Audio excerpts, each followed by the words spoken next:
বনহৰদেউ, আপুনি আমাৰ কথা চিন্তা কৰিব নালাগে। দেশৰ স্বাৰ্থৰ বাবে আপুনি এতিয়াই ইয়াৰ পৰা পলাই যাওক।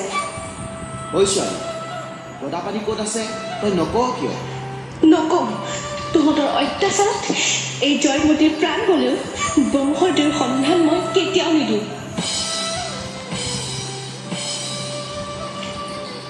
আইদেউ, আপোনাৰ ত্যাগৰ বিনিময়ত আমি আজি জয়মতী চিনেমাখনৰ শ্বুটিং সম্পূৰ্ণ কৰিলোঁ। আমি আপোনাৰ ওচৰত চিৰকৃতজ্ঞ।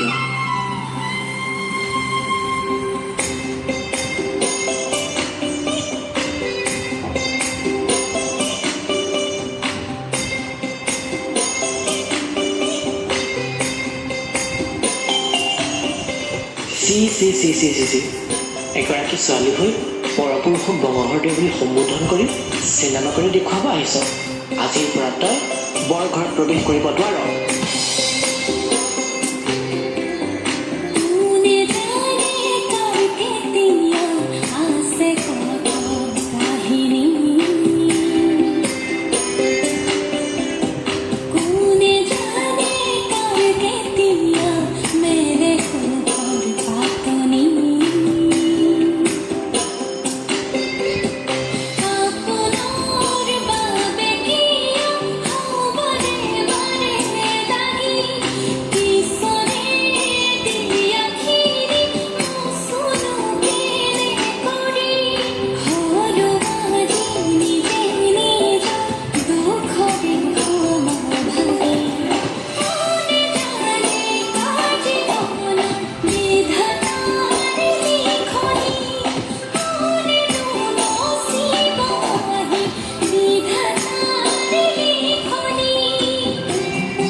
আজিৰ সমাজত তাই এজনী ছোৱালী হৈ পৰপুৰুষক বংশদেউ বুলি সম্বোধন কৰিছে, অভিনয় কৰিছে।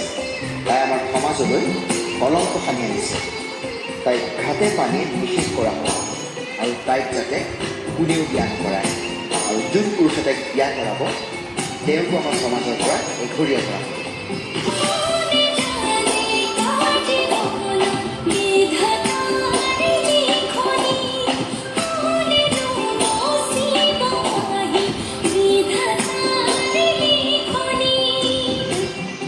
এনেদৰে অসমৰ প্ৰথমগৰাকী নাৰী অভিনেত্ৰী আইদেউ সন্দিকৈয়ে অভিনয়ৰ নামত নিজৰ জীৱন উচৰ্গা কৰিলে।